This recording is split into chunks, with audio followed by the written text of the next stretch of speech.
Well, good afternoon, everybody. And we're going to have a great discussion today, um, talking from excerpts of my new book. I am going to release it. We're looking at right now, April. um, but you all come on in, spread the word. We getting ready to go in today. I'm going to talk about love. I'm going to talk about love in our relationship. So I want you all, today's going to be very interactive. Let me make sure I got my phone just in case my producer send me some questions that I miss. Um, but today we going in. So here's what I need you to do. Go ahead and those that are, I know we rebroadcast this, but I like to do interactive. So when I'm live, I'm looking at my chat. I want to see what you all have to say. And so you all come on in and join in with me today. Let's get ready to go in. Okay, I'm smearing up my glasses. Instead of making them better, I'm making them worse. But if you all can, hit those shares, hit those likes on Facebook, YouTube. Y'all join in, share this. Y'all know somebody that really needs to hear our discussion today. Really, we're going to talk about love and love in relationships. I know that's my overall topic, but I'm going to specifically deal with this. Um, and it's excerpts from my forthcoming book. Um, I know I showed you all a different cover. I'll show it to you here in just a minute. But what I want to do today is to discuss um, love, specifically human love, and juxtapose it with godly love and relationships. I've been out here in these streets dating, and I know I say it to you all a lot, but I really don't like it. But I really do want to find a partner, somebody that I can live my life with. But I'm gonna give it 2.5 more weeks after that. I'm just gonna call it a day. I got 2 more weeks. Then I'm gonna call it a day. I'm like, all right, just me and Jesus. Then y'all come on in. Let's have a discussion here. Let's have a discussion on marriage and relationships. I'm gonna throw some dating in there. I'm gonna throw some personal experiences in there. Um, and I think you all are going to enjoy today's discussion. So hit those shares, hit those likes. What I'm going to do today, so this is not the final cover, and I know I showed you a different one the last time as well. I'm doing these working covers for the book. The title is set. It's called 5 Steps to Marital and Relationship Success, by yours truly. And I'm going to be dealing with step number 4 today. I'm going to be dealing with step number 4, our failures and our successes with love in the relationship. That there are 5 steps that we must traverse and learn how to be successful in when it comes to marriage and relationships. I've studied this. I've written books on it, and this is my 6th one actually. My 6th book, and it is how we relate and connect with the opposite sex. And so today is about love. It's about love. So what I'm going to do today is I want to open up with a question. And it's a interesting dilemma, and I'm gonna set it up. So in my dating for these last 3 years, it's actually been 3 years, 6 years since my marriage unfortunately ended. Um, but and I do say unfortunately because it was not my intent. Well, a lot of things are not your intent, but you still got to deal with it. Sometimes you just the circumstances of life, and life is not guaranteed to us. Only thing that's promised to us is God and his spirit. He said he would never leave us. He never said people would never leave us. So, but my question has to do with this fourth step to success, and it is love.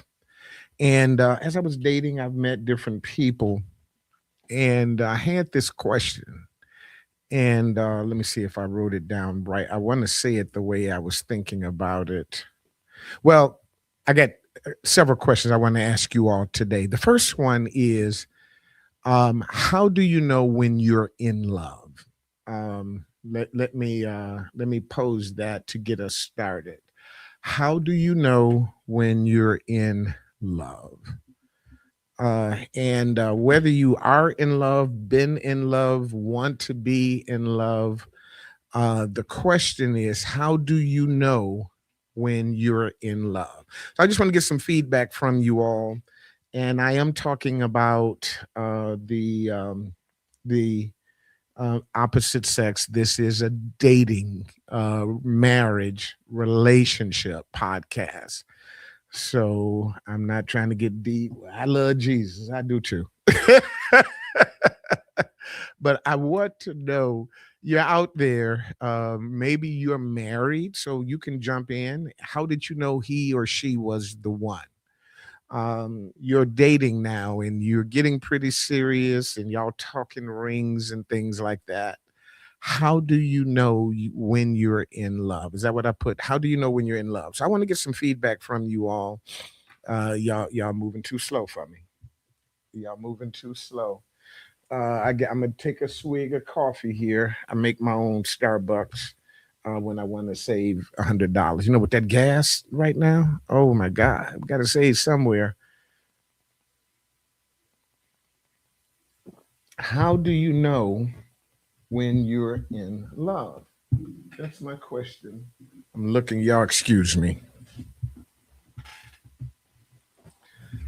I forgot to put some sugar in my coffee. See, coffee without cream and sugar is mud, and I got to have uh, some sugar and some cream in my coffee. What's that? I've heard somebody say, "How do you like your coffee? The way black, the way I like my men." Well, I like cream and sugar. I like cream and sugar in my coffee. I don't know if I said too much there. All right, let's see what you all are talking about. How do you know when you're in love? That's my first question. I got several. Okay, nobody's going to answer that. Shannon says, when I start to care about their feelings over mine. When I start to care about their feelings over mine. All right, you the first one to jump in. Thank you, Shannon. I said Sharon. Shannon, that was a great response. I actually love that response. When I care about their feelings over mine, or specific, I care about them more than. I'll just go with that. What she said. Thank you, Darius. Um, have my own hazelnut cream. Thank you, Wendy. I'm going with the. Where's it at? I actually like hazelnut, but I like French vanilla better. But I do both, actually. How do you know when you're in love? Y'all awfully quiet this afternoon. I'm gonna try one more again. The question is, now y'all gonna have to work a little bit quicker because I got like three or four questions that we got to talk about today. And this part one on um, why do so many of us fail at love? Um, and I'm going to talk about that. How do you know when you're in love is the question. Let me see if I get a few more responses. Karen says, that's a hard question. Whenever I thought I was in love, I wasn't. Okay. Well, Karen, tell me what made you think you were in love. Was it an emotion? Was it a feeling? I love what Shannon said, when I care about their feelings over mine. Here is Darius. When I see them in all of my decisions and future plans. I love that, Darius. Bishop, what are you saying, Bishop? I knew when I had things in common, shared the same thing, common interest.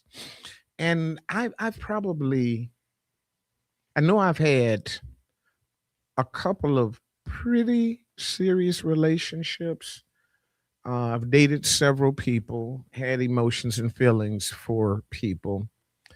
Um, One specifically, I thought I was in love with, and it didn't work out.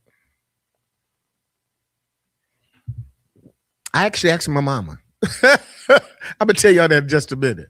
Not when I was younger. I'm talking about right now. What now that I'm older?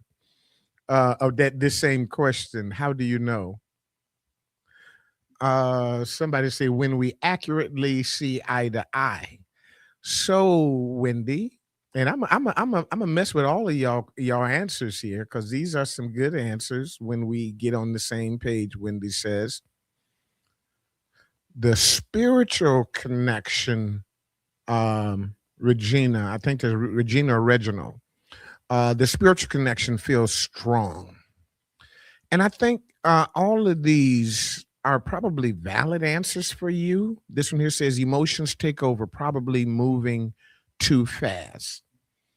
One thing I do know is this: in every relationship, there's a strong emotional connection at the very beginning.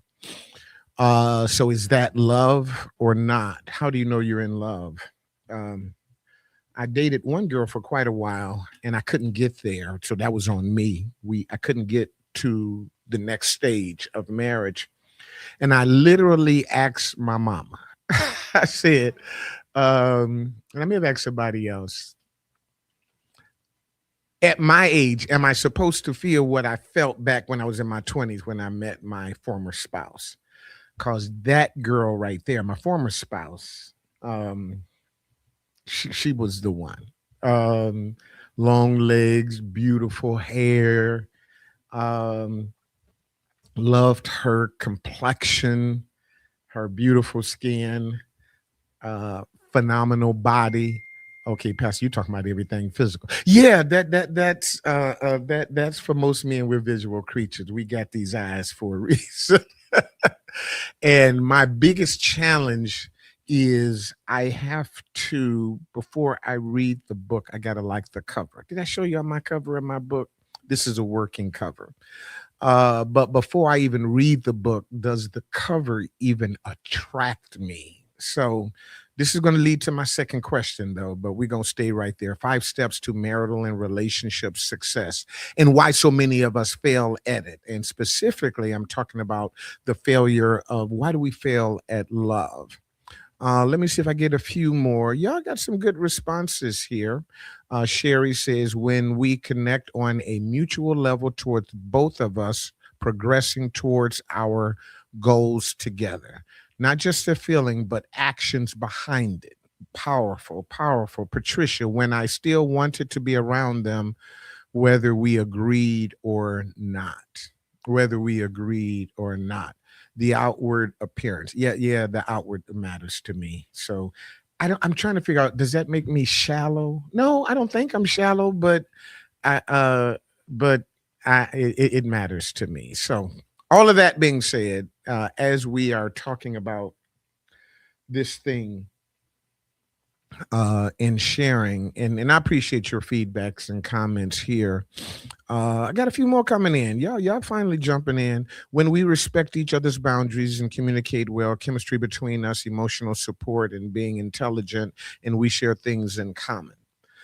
So, what prompted that question was, so I got married. Well, I was married for 34 years, and then I took a 3 year sabbatical. Then I started back dating 3 years later, and I was dating, and I wasn't for sure if I was in love with this particular young lady. And so I asked my mama, and see, here's the problem with my mama. She just wanted me to get married.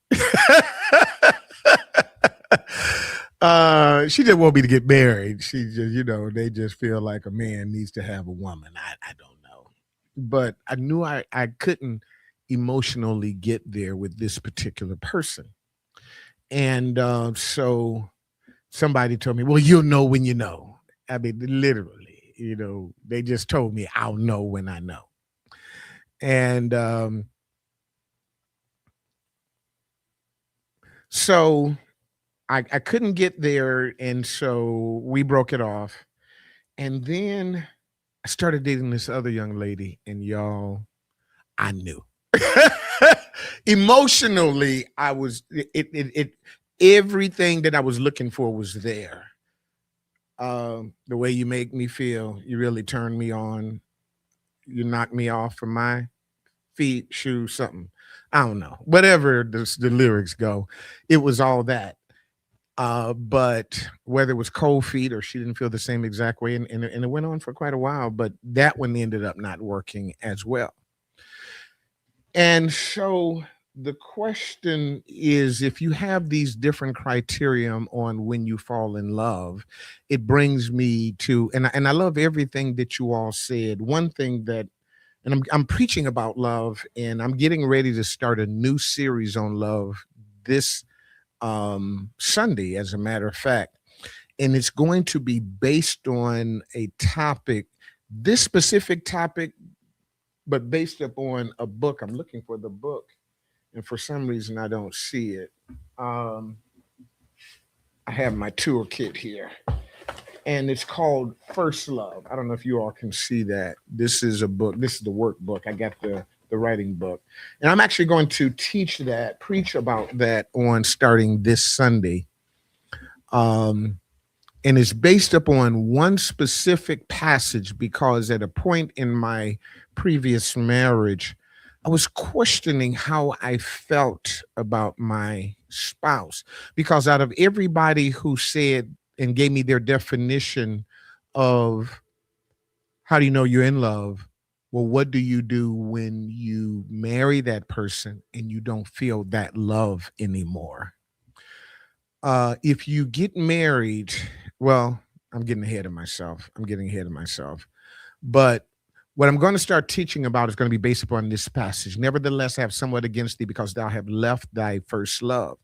And it was a question in my head at a stage in my marriage about why I didn't feel the way I used to feel about my marriage, about the woman who I knew I was in love with when we got married.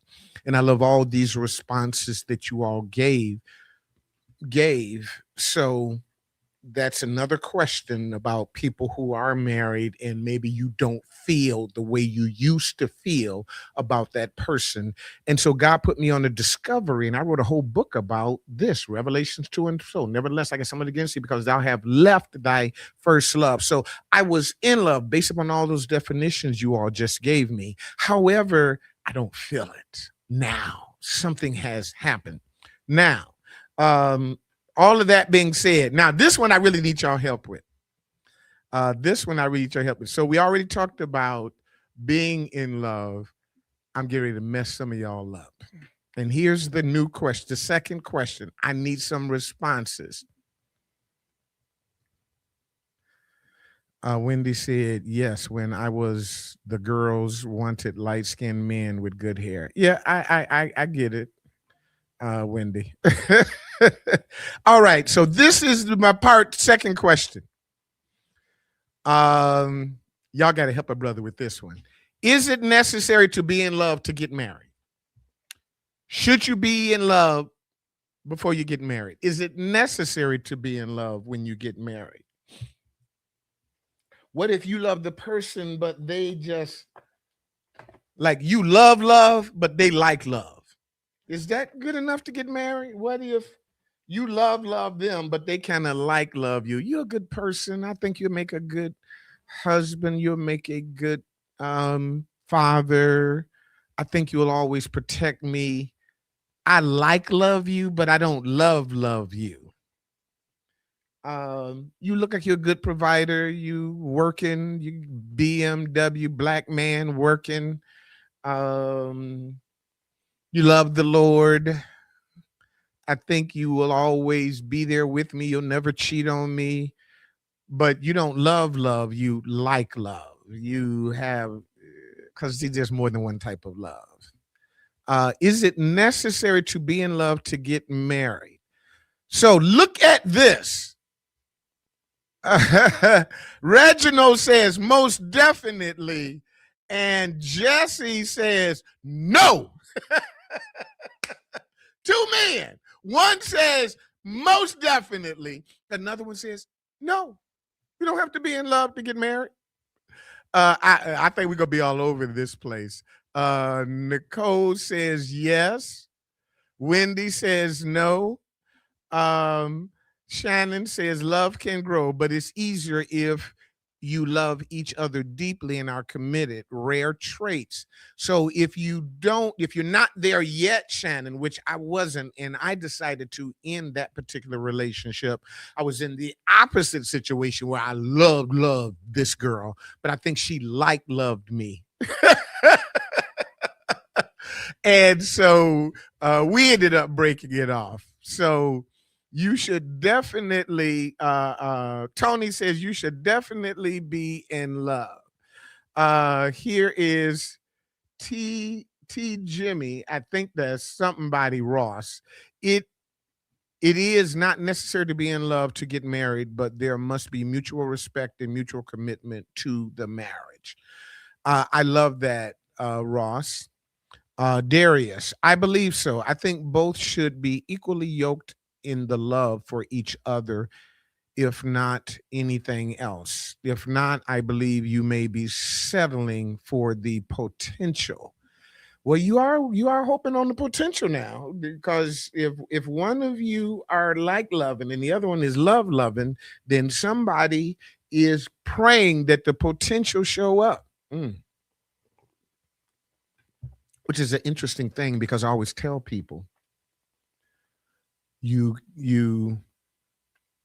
if a person's behavior you can't live with, you probably shouldn't marry them, because who knows if they'll ever change.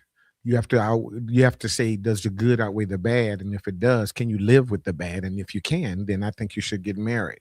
But that's a very good response, man. Very good response. Yes, it is necessary to me. And this is a personal decision, by the way. I'm just teaching. I think so, Jaquetta said. Here's a note. Sierra, nope, love is not required. Do you have a job? Are you a BMW? Can you take care of me and these kids? Are you going to fulfill my needs? I told you I was on one of my dating sites. This young girl hit me up in her 30s, and we talked for a minute. Yeah, Pastor be doing some things. Y'all pray for me.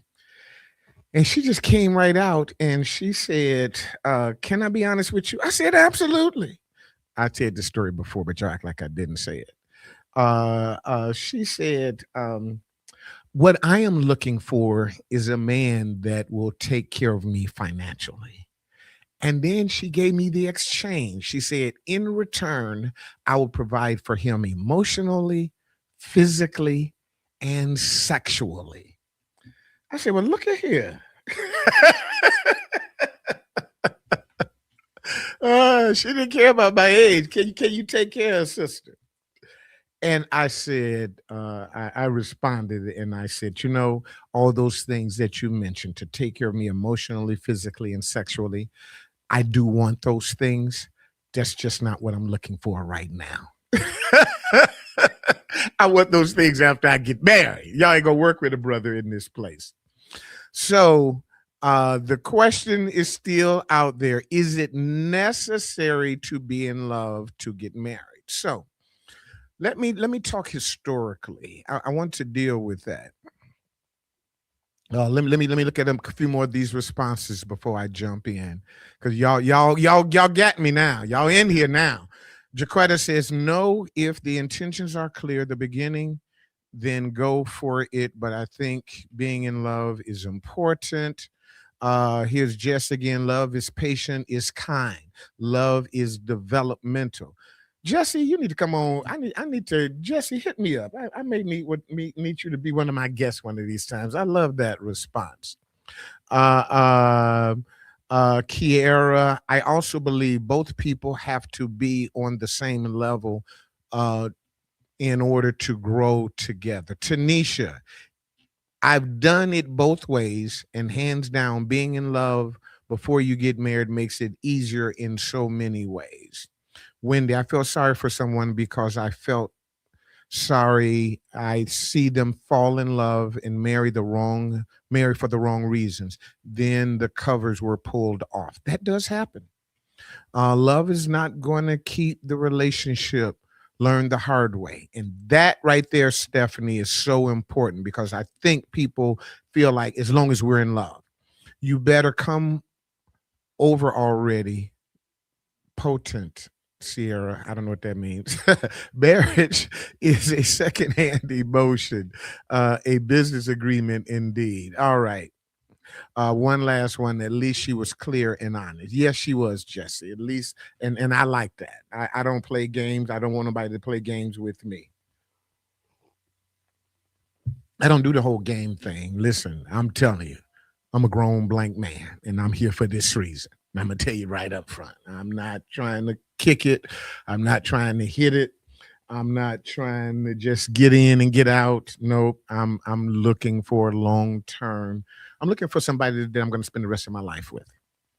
I'm looking for somebody I'm going to spend the rest of my life with. I'm looking for somebody that when I get old, going to change my diapers. I shouldn't have said that.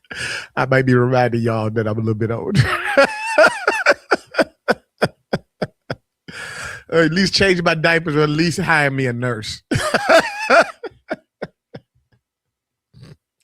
don't know why I said that. Um, I, um, so guess what, y'all?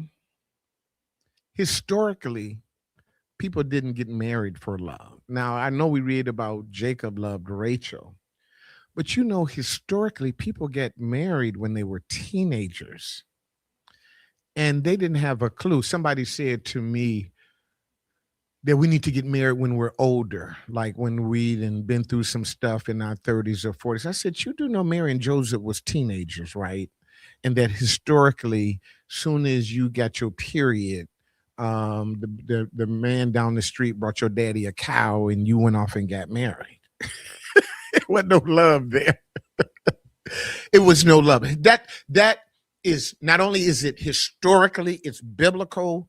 I'm not saying that there aren't situations where people were in love, but there are plenty of people who get married um, in which what you all just defined as love was something which somebody said they had to learn and grow. How do I know? Because it's in the Bible. Oh, yeah. Titus 2 and 4 says this. Well, let me go to verse 3 first. Let me show you something because this is just absolutely phenomenal.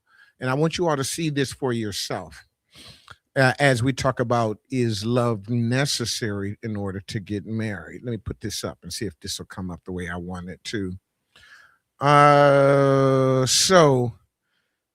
Okay, let me read this. I know it's a lot. It says, the age or older women likewise, that they be in behavior and as becoming holiness, not false accusers, not given to much wine, teachers of good things. Now look at this. Look, that's where I want to get to.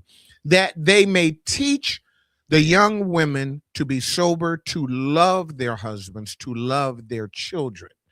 And I always bring this passage up because it talks about learning to love, being taught to love. And if you 13 or 14 years old, 15, 16, you don't really know what love is. You may know what you feel. You may be sexually attracted. Your hormones may have kicked in. You may have loved, I think somebody said light-skinned with good hair. Now it's dark-skinned with no hair.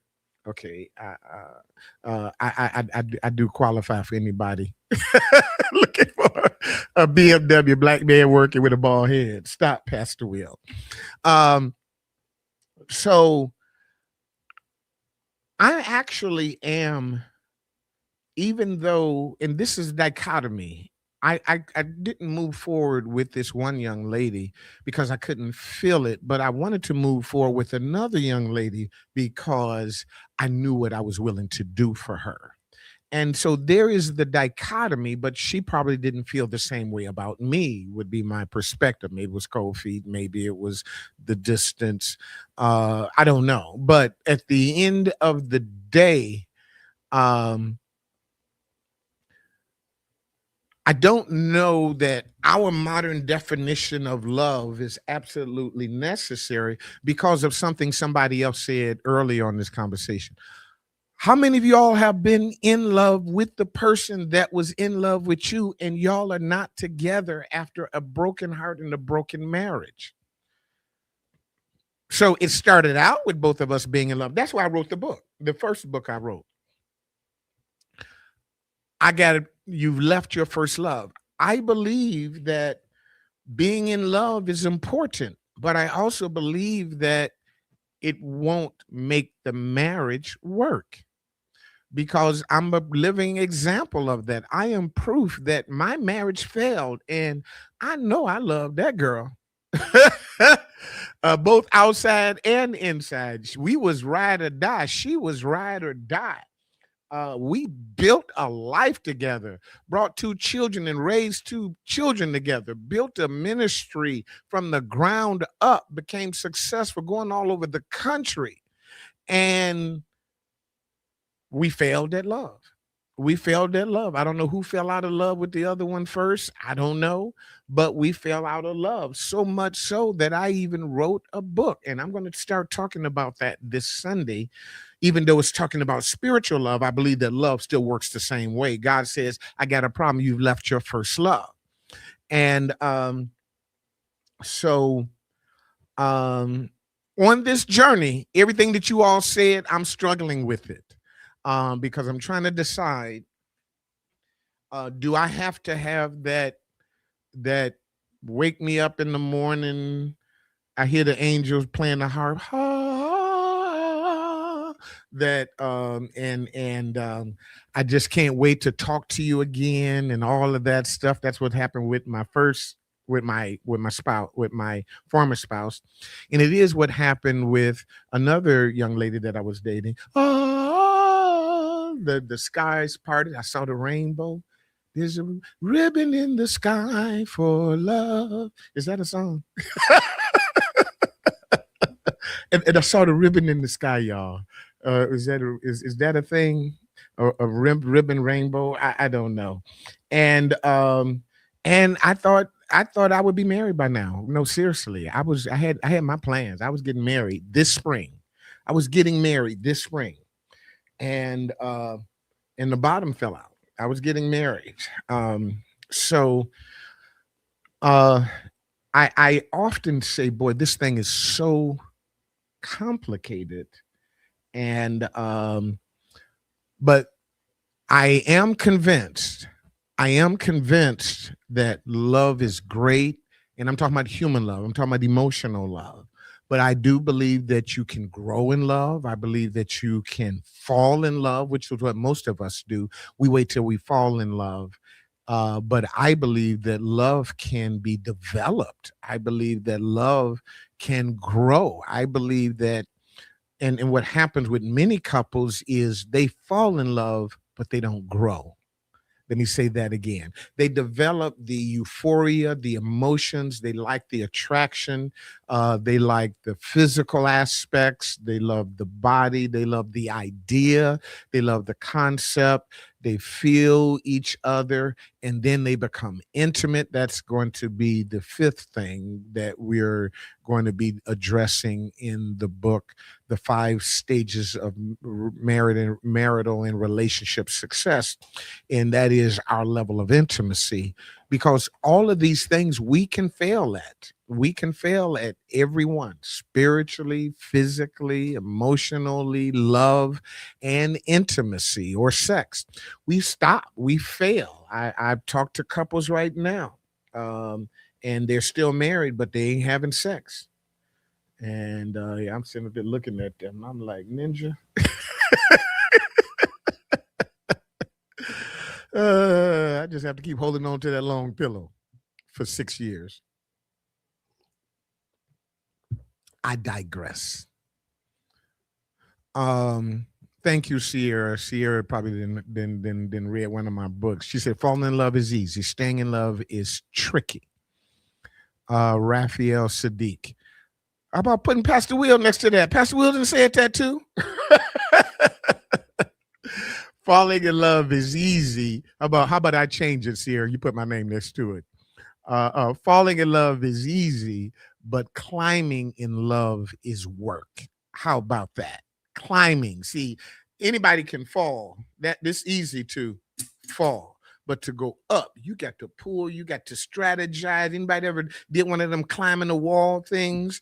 Somebody write that down. Falling in love is easy, but climbing in love is work. And a lot of people are not really willing to put in the work, are not willing to put in the work. Um, yes, Sierra, there are people that I counsel that are married and they're not having sex. And they're not having sex is because they failed at these. Remember, I told you why we fail at it, why so many of us fail at it. Just because a person is still married don't mean that their marriage hasn't failed. See, my marriage failed. Um, um, and it probably failed before it failed, even though I was still getting some. It wasn't as frequent as I would like. But yeah, there are people who have not had sex in years. They're still married for whatever the reason.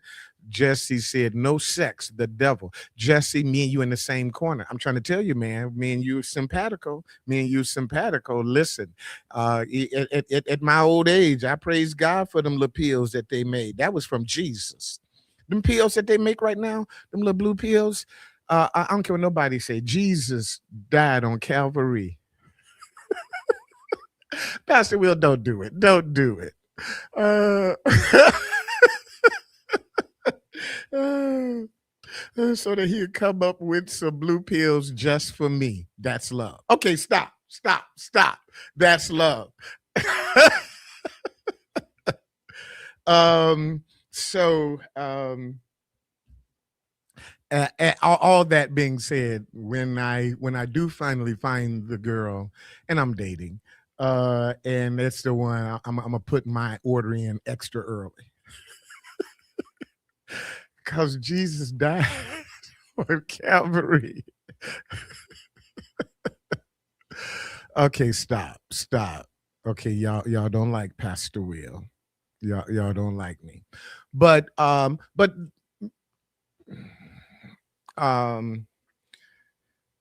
yeah, when I think Jesus said I came that you might have life, that you might have life. So he wanted all my body to have life. He want me to live. Thou shalt live and not die. I saw you waddling and I walked past you and I said, live. Okay, I'll stop. So let me see if I get one final question here. So I said, how do you know when you're in love? Y'all gave me all the different reasons. So I will respond, well, what do you do when you fall out of love? And that's a problem because we do fall out of love. I want y'all to I'm going to stop, Sherry. Thanks for telling me that. But this is my podcast, y'all. This is not Pastor Will in church. Y'all going to have to put me in the box. This is the relationship podcast, Pastor Will, or Will. And then when y'all see me in church on Sunday, you got to know how to keep it in compartmentalized. Wednesday afternoon, Pastor Will. Sunday morning, Holy Will. Are y'all with me? Prophet Will. Jesus Will. So y'all just gonna have to work with me. Jorge, I don't know if that's Jorge or George. But thank you for joining us today. And don't think I'm not saved, Jorge. I am saved. I just believe in being open and transparent with people in this particular podcast. And actually, that's the reason why I started doing books and marriages and relationships, because I felt like too many pastors and too many people were struggling because people weren't being open and transparent. Even before my marriage failed, I was very open. If you went to any of my boot camps, and we got another one coming up in June, I'm going to tell everything. I told all of our challenges, our struggles, and that's why I wrote the books. I said, listen, we going in, we going through, and this is what God gave me. He said, we wrestle not against flesh and blood, but against these unclean spirits. He said that there is a way to resolve your conflict. And in order for two to become one, you got to go through some heat and pressure. That's conflict. He said that your souls are not knitted together; they're tied together, but you have not knitted them together because your soul has three parts. You only tied with one part. And then he talked about your love. You may have fallen in love, but you have not sustained it. You have not climbed in it. You have not grown in it. And there's a reason why you're not having sex, is because you're not doing intimacy, which you used to do. And God says, I got a problem. You've left your first love. You stopped doing what you used to do, and now you no longer have intimacy. And because you no longer have intimacy, some of you just stop altogether having sex. I don't know how to help y'all. Thank you, Jorge. And is it Jorge or George? And put in quotes how to pronounce your name. He says, I need a book. Me and my wife is working on us, but still need some counseling. Here's what I need you all to do. Now, let me be real clear. Um, don't let my particular circumstance fool you. I know what I'm talking about concerning marriage and relationships. I got a doctorate in theology with a focus on marriage and family. I've written 5 books on the physical connection, the emotional connection, the spiritual connection, the love connection, and the intimacy or sexual connection. And I'm writing a 6th book, which I've been promoting. This is just a working cover. It probably won't look like this when we finish. It's called 5 Steps to Marital and Relationship Success, and why so many of us fail. Why do we fail at this thing? Why do we fail at, and that's what I was talking about today. And I'm going to get into this more on next week, because I'm going to talk about why does our love fail. I'm going to get more into this on next week. So Jorge, if you would like to meet with me, if you're in the area, you can meet in person, my preference, but I also do Zoom. To anybody, just go to victoriouspraise.org/schedule. Victoriouspraise.org/schedule. I carry one of your books in my purse. Thank you, Sierra. Sierra is one of my daughters. I thank God for her. And Sierra, I appreciate you, daughter. I just want you to know that. I really do. And more importantly, God loves you. God loves you. But there is at least 5 books that I know can help you, Jorge, as well as we do a boot camp, and I also do one-on-one counseling. I do couples counseling. I do actually, I call it marital training and marital education is what I do. Um, y'all feel free to connect with me on that. Um, but love, and it's unfortunate that sometimes people can be in a loveless relationship or marriage, and some of us just stop altogether. And I believe that this 4th step, which is our love step, is the reason that we struggle and so many marriages and relationships fail. um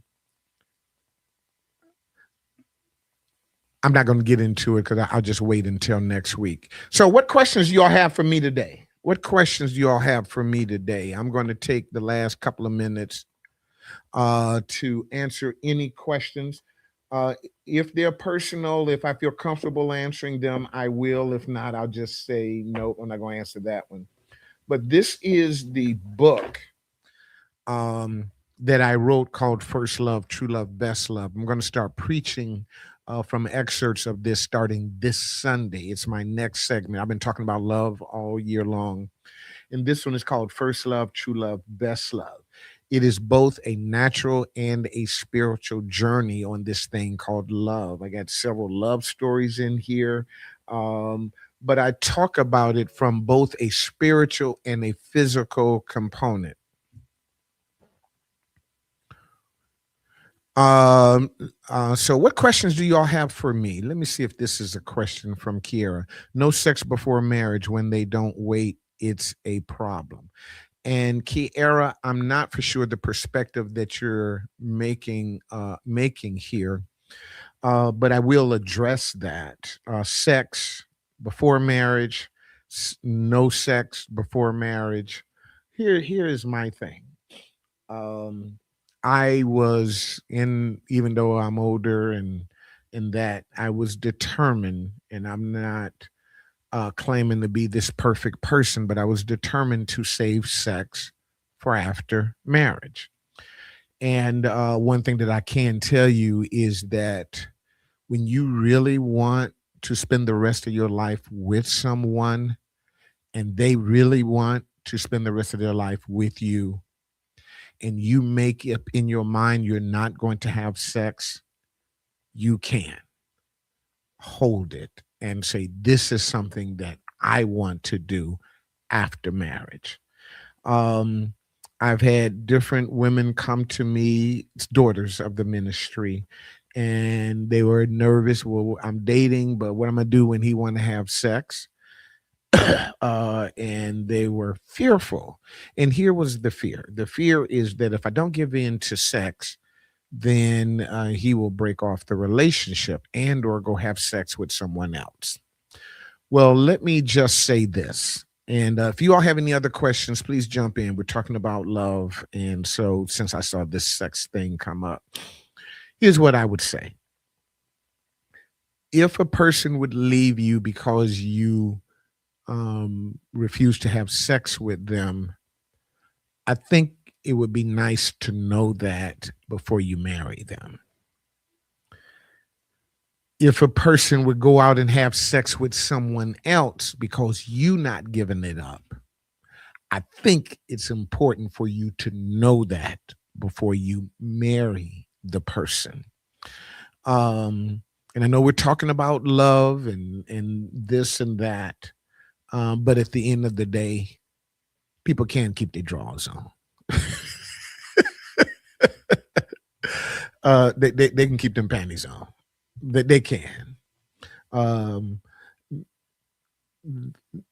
Number one, they can. Number two, if we profess and proclaim to have the power of God on the inside of the Holy Spirit, the Bible lets us know that God can keep us.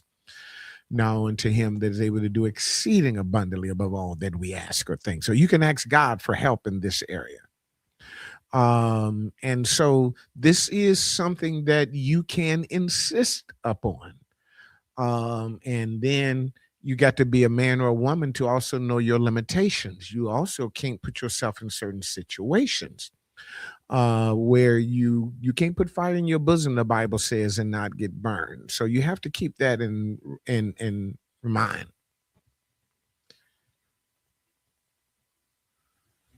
Let me see what Wendy is talking about here. Wendy says, I remember someone said about sex. She told me her mom, it's just like getting a car. You have to test drive it. So that's interesting. And I've heard that you got to kick the tires and all that kind of stuff. Wendy, I've heard people say that. But you're kicking the tires and test driving it for what? If you go back to the beginning, let's assume that um, we remain a virgin or celibate before marriage. So if you've never had sex, what are you kicking the tires to find out when you don't even know what it is? I would contend that most of us on this call right now, the very first time you had sex, It was like, okay, well, what is this? Is that it? He was done in 10 seconds and you didn't feel nothing. Some of us it may have been a negative experience because you were molested. I think I saw something about molestation. I'm gonna look at, um, and so you know, I often say to somebody, I don't want you to be too good at it anyway. I'm like, you get married on your wedding night. I'm like, why are you so good at this? You been reading books? Why you so? I don't want you too good. That's going over three of y'all head. Um, it was intended that the man and the woman would explore their sexuality together. They would learn about their sex together. So, in order for me to be good at it, I had to have had a lot of experience at that thing. And so, how would I know what I do and don't like unless I done been around the block 5 or 6 or 12 or 9, 13 or 20 or 85 times?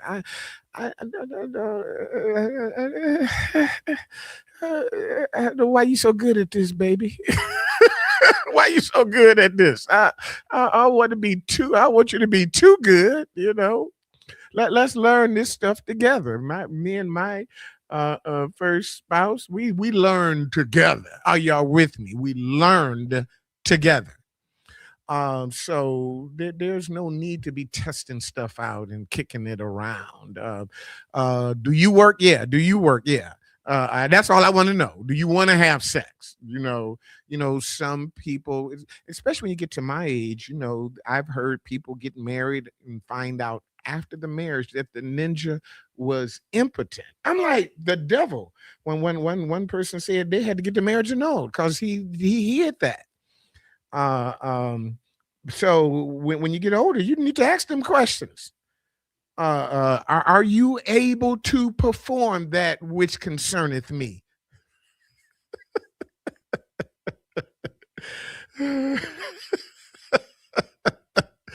And it's funny, but I get asked those questions. I say, yeah, brother's all right.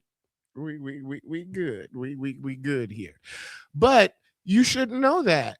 Um, and then sometimes ladies, menopause, your body changes, you don't your appetite changes, you no longer want to have sex, it's no longer comfortable, you're uncomfortable, it's painful. I've heard all of those.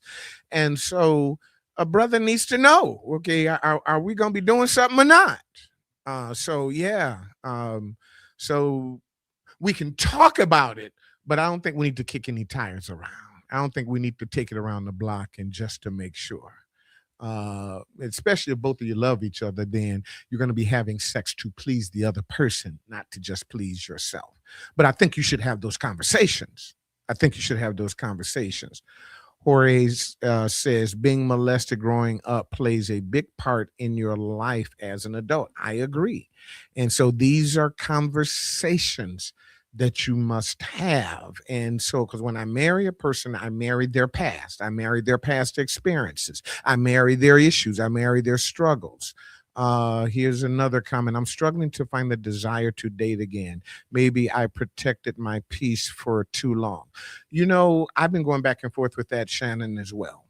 I've been going back and forth with that. When my marriage inexplicably and uh, unexpectedly ended, I was through with all y'all women. I'll just be honest with you. I was like, forget this. If a person who's been with me for 37 years will walk away from me, I don't know if I trust any of you all.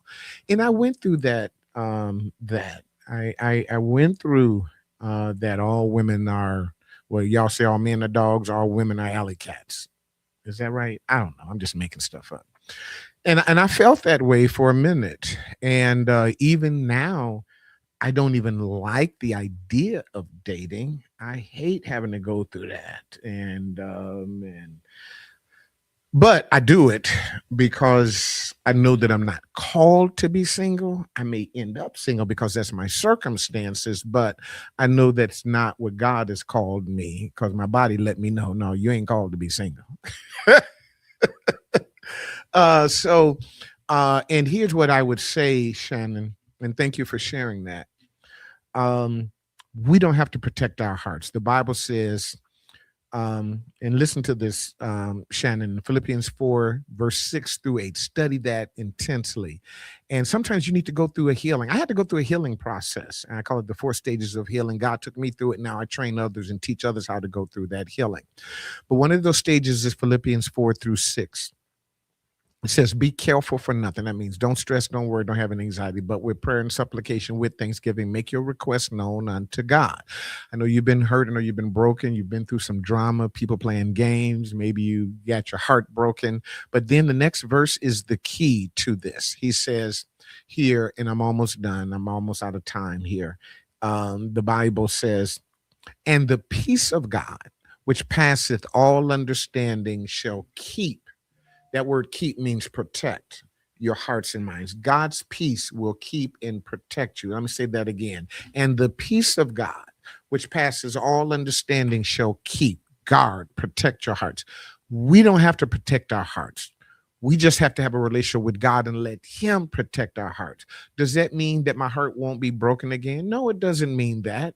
See, you're trying to keep your heart from being broken. But do you understand that you have a God that can mend broken hearts? One of my favorite songs when I was healing was a song by Al Green. I think it was Al Green. How do you heal a broken man? How do you heal a broken heart? How do you mend a broken heart? There's some of them words is in there. I used to just sit there and listen to that song over and over. It was ministering to me. It was a secular song, but it ministered because I felt that song in my shanana. I felt like, how do you heal a broken heart? And my answer would be, it's God. It's God that heals and mends a broken heart, not people. And so it brought me out of that because I didn't want anything to do with women. I just like, I'm just going to be single. Now, don't misunderstand me. I wasn't looking at men, which is funny. It is funny for this reason, because I'm on these dating sites. I'm trying to decide if I want to get out and do something different. I do dating sites and I also do organic. I meet people, but I don't have a whole lot of opportunity because I don't meet people at church. I pastor people at church. I don't hang out in clubs, even though I'm thinking about going to some spots where, maybe they play a little soft music, grown folks type things. I'm not for sure if I'm going to do it, but I'm thinking about it. But I learned about this thing where they introduce you to people and meet people and those types of things. What do they call those? Not meetups. I was going to say hookups. No, I'm not trying to get a hookup, but a meetup. And then sometimes people introduce you to people. I haven't had that happen a lot. I think people are they don't know how to approach me when it comes to past. I like to introduce you to somebody. I guess you got to learn my style first. You got to know what I'm looking for, because you can't just introduce me to anybody. But all of that being said, I've learned how to just let God guard my heart.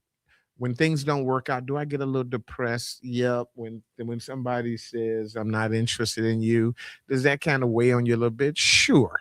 But you have to turn that over to God, daughter. You have to just say, Lord, uh, I know that I may be in the circumstances of being single, but I don't believe that I'm called to be single, and I desire to spend my life with someone. And you got to be honest. You got to trust God and go through that process, even if it means that you have to go through a lot of trash to find that diamond. And that's what I'm convinced that I'm willing to do.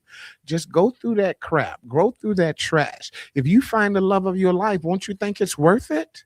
You have to go through. I had to go through a lot of crap to get to you, girl. I had to go through a lot of broken hearts, a lot of mess to find you. But I found you. And I think that's a good thing. Sherry says, over 10 years celibate after 30 years of marriage, not even kissing yet. He must be willing to wait until marriage. I 100% agree. Now, I have done some kissing. I ain't going that far, Sherry. I ain't going that far now. I shouldn't have told y'all that. Y'all got to look at Pastor Priest to y'all on Sunday. How do you sustain love in marriage? We're going to be talking about that, Jesse. That's what this podcast is for. Next week, we're going to get into some more things about love.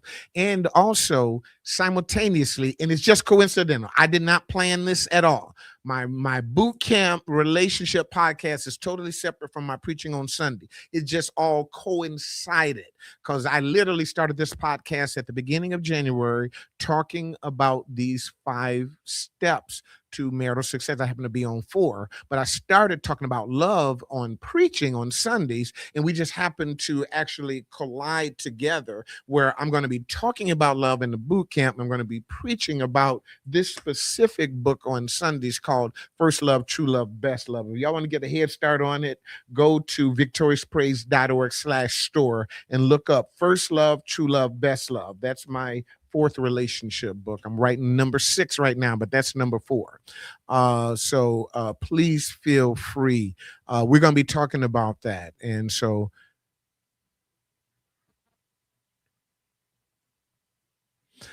this is very good. Thank you, Kiera. Yeah, I'm over my time. Being molested is very hard in order to be with a relationship, hard on trusting people. And there is the rub, especially when trust has been broken. As part of my healing program, I got a 4-stage healing program, Kiera. If you want to learn more, hit me up, victoriouspraise.org/schedule. I show people how to heal because just because trust is broken don't mean that you should never trust again. You just have to learn how. If I sit in this chair and it broke down, I would be very leery on the next chair I sit in, but that don't mean that I should stand up for the rest of my life. I got to learn how to rebuild that trust in chairs. Are y'all with me? So I know I didn't get to everything, but y'all do me a favor. Darius, can you make sure that if there are any questions, and it looked like there's a lot that I didn't get to, TJ say, what happened to the singles ministry? This is a part of the singles ministry. My assumption is that most singles want to be married. I'm single. Guess what? I want to be married. Now, there are singles who are called to be single. There are singles who are in the circumstance of singlehood. And we just launched a brand new singles ministry here at Victorious Praise. So hook up with us. We got a powerful singles ministry, but believe me, most singles want to be attached with a love, with somebody that they love. And don't let anybody tell you, you don't need a man, you don't need a woman. God created us for each other. He created the man for the woman. He created the woman for the man. That's Bible. He said it's not good for a man to be alone. So he gave him a woman. And so I may end up single, but I know what God wanted me to have. Listen, my time is up. I got an appointment I got to get to. I appreciate you all having this discussion with me. Y'all share this. This will be on all your podcast platforms by tomorrow. Take this link and share it with somebody and say, check this out. I hope that you all will join in with me. Until then, don't just live life, live a victorious life and have an amazing day. I'll be back, same bat time, same bat station, back here next week, Wednesdays, every Wednesday at 12 p.m. Eastern Standard Time. You all take it easy.